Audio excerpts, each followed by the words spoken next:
autoringluse väljakutse 9. osa algab öösel kell 2 Pärnust. Ja see on pimesi ostetud auto, mille ma leidsin Auto24-st, sama päev oli müüki tuld. Tegin omapoolse pakkumise, inimene vastas, et sobib, sest jälgib videosid, ütles, et tal on veits kõrgem pakkumine ka, aga et tule võtta ära. Ja tegin pimesi ülekande, autol on pihusti viga. Ja ühesõnaga viisakalt vaikselt panin siin kortermaja eest ta peale, võti oli mulle jäetud. Ja kuna ma teadsin, et ma ei saa taga homme ülehomme niikuinii sõita, siis ma tegin kohe esimese proovika ära. Lisanduvaid vigu ei avastanud, praegu kõik lisad töötasid. Auto on täiesti puhas seest ja väljast, põhimõtteliselt ei pea pesemagi seda. Aga pihusti tuleb korda teha ja sõidame tagasi koju ja mõni teine päev siis vaatame. Nii, Mazdaga ülevaatus eilses kontrollis käiduda ülevaatus on tal olemas. Esimene parem kont väikse lõtkuga, muid vigu veermiku ja põhjaaluse kontrolli käigus ei tuvastatud. Mazda pihustit said siis siia diislikeskusesse stendi ja varsti saame teada, kas saab parandada või asendan, vaatame, mis välja tuleb.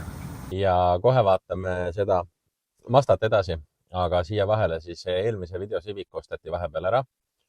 Osteti ära niimoodi, et video oli enne video ilmumist osteti ära, ehk suht kiirelt. Ja Civicu numbrid, ostuhind ja kulud ma panen siia ekraani peale.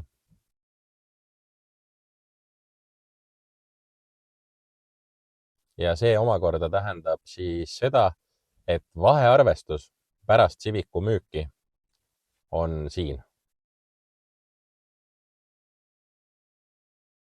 No nii, pihusti mured on praeguseks selja taga ja sügis on vahepeal saabunud. Kohe räägime pihustitest. Kellel on talvereffe vaja, siis refipunktist saab autoringluse sooduskoodiga. Minge julgelt surfake, valik on väga lai. Saab ka võistlusreffe, sportreffe ja nii edasi ja nii edasi. refipunkt.ee, sooduskood autoringlus. Aga räägime Mazdast. Pihustite saaga oli tegelikult päris huvitav. Nüüd natuke siis õppetund ka. Et mina ostsin selle auto 24-st pimesi. Tuli kuulutus, oli kirjas, et pihusti rikke.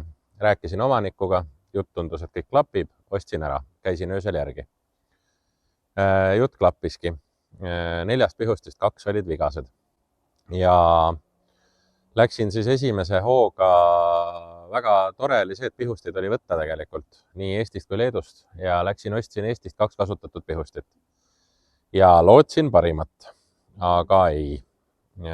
Lõppresultaat oli selline, et kasutatud pihusti maksis 100 € tükk ja ma ei teadnud seda, et uued pihustit on sellele üpriski odavad. Ja ma ostsin 2 kasutatud pihustit, need kumbki ei olnud nii-öelda nõuetele vastavad ja üks neist oli surnud täitsa, seda ei saanud enam kuidagi ellu äratada. Ja teine siis kalibreeriti ja remonditi. 100 € maksis pihusti, 80 € maksis remont ja kalibreerimine. Ehk siis ma sain ühe pihusti 180 €. Õnneks see katkine võeti tagasi. Siis ma mõtlesin, et mis ma nüüd edasi teen. Et mul on ikkagi 1 pihusti on puudu. Need 2 tükki peal olid korralikud, ühe nüüd sai heaks, 1 jäi ikkagi puudu. Selle ma siis uurisin, hea küll, et ma siis ostan ka uue ja uus maksis 230 €. Ehk siis põhimõtteliselt ma ostsin 230 € eest ühe uue pihusti ja 180 € eest ühe kasutatud pihusti. Tagantjärgi tarkus oleks kohe võinud võtta mõlemad uued. Tavaliselt on hinnavahed palju suuremad. Igal juhul praegu on siin peal 2 uut pihustit, 1 on just pandud eelmise omaniku poolt ja 2 kasutatud, aga kontrollitud tervet korralikku pihustit. Ja kui kunagi on neid juurde vaja, aastate pärast võib see juhtuda, siis Intergaasist sai VDO pihusti, koha peal oli olemas 230 €. Miks ma siin auto kõrval seisan praegu? Sellepärast seisan, et kahjuks on siuke lugu, et sellest autost ei ole mul väga palju midagi filmida. Pihusti vahetus on tehtud ja 1 esimene stabilisaatori otsavarras ja rohkem ei olnud selle autoga mitte midagi vaja teha. Nagu ma ütlesin Honda kohta, et see oli maru korralik eksemplar, sellega oli mul sama sisetunne. See on paar aastat tagasi Eestisse imporditud Kere on tal veatu minu hinnangul, võib-olla on mõned mingid täpid kuskil, aga mitte ühtegi suurt iluviga ei ole, mitte ühtegi värviparandust me teinud ei ole ega ei pea tegema. Ja nii ta on. Lisaks olen ma jõudnud taga praeguseks umbes 3000 kilomeetrit maha sõita. Ja ma võin kinnitada seda, et see on auto, mis paberite järgi võtab maanteel alla 4 liitri 100 kütust ja linnas mingi 5, jah, nii ongi, et siuke mingi 4 liitrit, midagi, keskmine kulu, kui sõita linna ja maanteed segamini, on täiesti reaalne. Ja silmnähtav vahe on see, et siin nagu 20 euro eest praeguste heade kütusehindadega tankides saab ikka nagu reaalselt päris pikalt sõita. Ma olen selle autoga käinud praeguseks mitu korda Hiiumaal ja kasutanud teda igapäevasõidukina ja ma ei ole rohkem avastanud mitte ühtegi viga. Kõik nupud töötavad, kõik lisad töötavad, midagi ei kolise kuskilt, midagi ei ole lahti, midagi ei vibreeri, käivitub ilusti, tuled, pirnid, kõik töötavad. Ehk siis kerime ajas nii-öelda paar aastat tagasi, siis mulle meeldis selliseid videosid teha, kus ma tutvustasin autot. Ja täna kahjuks on see, et see video on suuresti selle auto tutvustamine. Ehk siis mõnes mõttes ju vedas, et tööd oli vähe. Meil on siin neid projekte jagub, kus on tööd väga palju. Aga selle auto kohta ma praegu julgen juba päris enesekindlalt öelda, et kõik need asjad on täpselt nii, nagu ma ütlesin, sest et see on üks väheseid, millega ma nii palju olen jõudnud sõita. Aga vaatame siis nagu ikka, nagu vanasti, vaatame siis Kerele tiiru peale natukene lähemalt. Siis kuulame mootorit ja siis teeme koos väikse proovisõidu. Nii, Kere. Ma ei ole otseselt värvipaksuse mõõtjaga teda mõõtnud. Kui keegi soovib, siis see võimalus on olemas. Kere on ilus. Iga nurga alt. Väga värske näeb välja. Ta on 2012 aasta. Ja selle kohta 13 aastat vana ikkagi, eks ole. Parkimisandurid on taga, need toimivad. 17-tollised valuväljad, küll suverehvidega, aga korralike suverehvidega.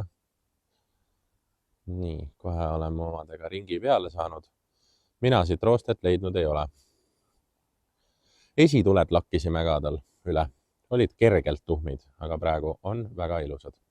1.6 diisel, 85 kilovatti. Ja võib tekkida küsimus, et mis diisel see on? Samad pihustid igal juhul on näiteks peal Ford Focustel, siis Citroenidel erinevatel, Peugeotdel erinevatel, Volvodel erinevatel.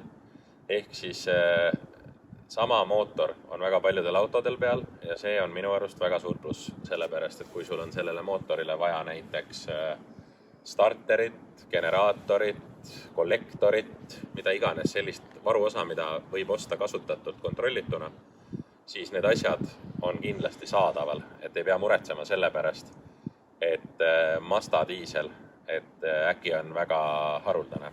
Kindlasti mitte, vähemalt pihustid ei olnud. Siis küttekulu ma juba ütlesin, üliväike, 3, midagi maanteel ja 5, midagi linnas.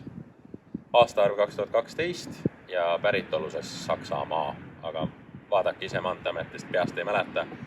Äkki oli 2 aastat Eestis olnud või midagi sellist. Väike lihtne auto, samas mitte nii väike, et tagaistmele keegi ei mahuks. Ikkagi väike keskklass on selle nimi, mis tähendab siis seda, et ta võiks olla, ütleme, konkureerida näiteks Focusega, Golfiga ja teiste sarnastega. Võib-olla Seat Leon näiteks võiks siia kõrvale veel panna.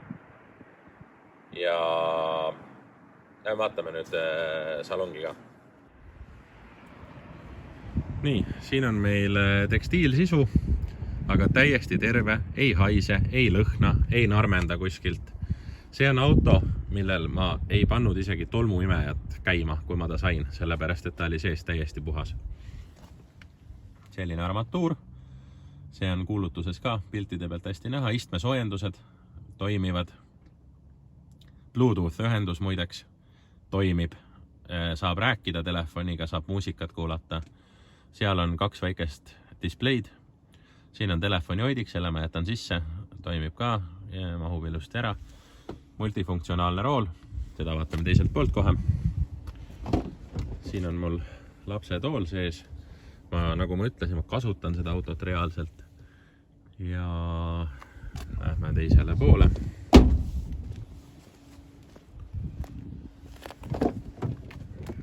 Siin istme peal on siis üks parandus ka.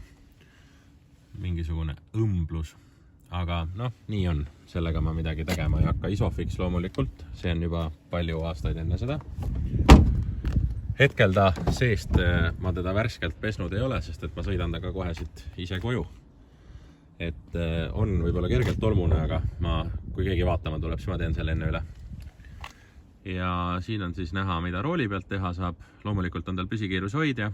Tal on väga hästi toimiv 2-tsooniline kliima. Ma sain sellega ka kuumaailma tunda. Siis on meil siin kokku klapitavad peeglid, 4x elektriaknad ja nii edasi.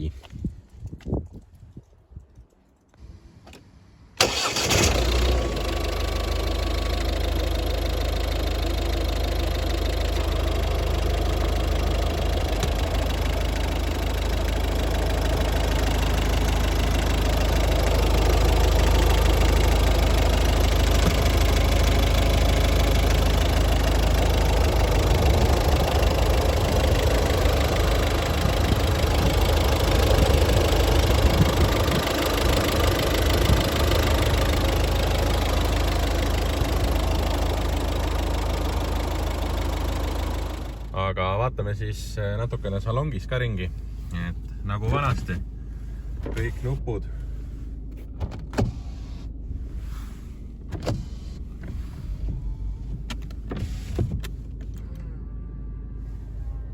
peeglid klapivad, aknad käisid. Nii, rool ma siin praegu signaali ei lase, ausõna töötab siin, mingid inimesed on veel tööl. Siis siin on meil telefoninupud, heli, nii-öelda siis makinupud. Siin pool on meil menüüs navigeerimine, siin on püsikiiruse hoidja ja siin on ka püsikiiruse hoidja. Siis makk on selline, ekraanid on sellised või displeid. Siis siin saad valida 1- või 2-tsooniline kliima. Ühe asja unustasin ära, tal on esiklaasi soojendus ka, et kes siit ma ei tea, kas see kaamera pealt näeb, et esiklaasis on soojendusribid. Proovime. No ega ikka väga. Aha, no nii, palun. Ehk siis tal on nagu see Fordide esiklaasi soojendus. Lähme siis teeme väikse proovisõidu ka. See on küll siuke pooleldi mõttetu, et video pealt niikuinii kõike aru ei saa, aga see on parem kui mitte midagi, sest et ma olen viimasel ajal päris mitu autot müünud niimoodi, et inimesed ei sõida nende autodega üldse. Et ma olen aastate jooksul korduvalt viinud koju inimestel autosid lihtsalt arve tasumise alusel, aga see on viimasel ajal natukene populaarsemaks läinud. Siis see on parem kui mitte midagi. Nii, video pealt on näha, et auto liigub. Ühtlasi on ka kuulda, et ta ei karju midagi. Et kui tal mingi suur rikke on, siis ta üldiselt ju ütleb sulle seda, teeb igasugu häälitsusi. Siis ma ütlen siia vahele ühe asja ära, muidu ma unustan ära. Mulle kommentaariumis keegi küsis, et millal sa keevitama hakkad, sest et mul on tegelikult autoringluse väljakutse jaoks toodud Võrust üks roosteskarpidega Škoda Octavia. Ja vastus on see, et me saime eile keevituse kätte.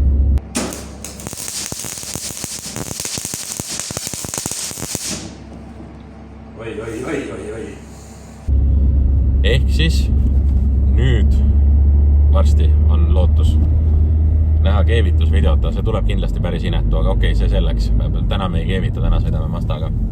Nii, ma tulin tööstuspargi vahelt välja, seal ei ole võimalik filmida, sest see telefon hakkab hullu panema armatuuri peal. Aga siin on nagu natukene vähemalt parem. Paneme siis püsikiiruse hoidja. Ma aktiveerisin ta ära. Nii, nupust. Praegu kiirendan. Ja praegu aeglustan. Kõik toimib. Püsikiiruse hoidja mitte toimimine. Pigem suht sage Erike vanematel autodel. Et ma ei ütle, et igal teisel, aga ma ei tea, 5-4 töötab, ühel ei tööta on küll suht tavaline. Kuulame, kas muusikat ka tuleb.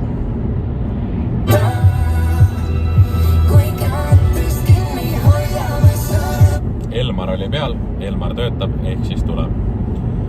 Nii, aga tegelikult, mis ma teid vaatajaid kiusan, et proovisõitu on juba natuke tehtud, auto sõidab, kõik näevad, panen veel 6. käigu ka, toimib ka 6. käik ja järgmised kaadrid.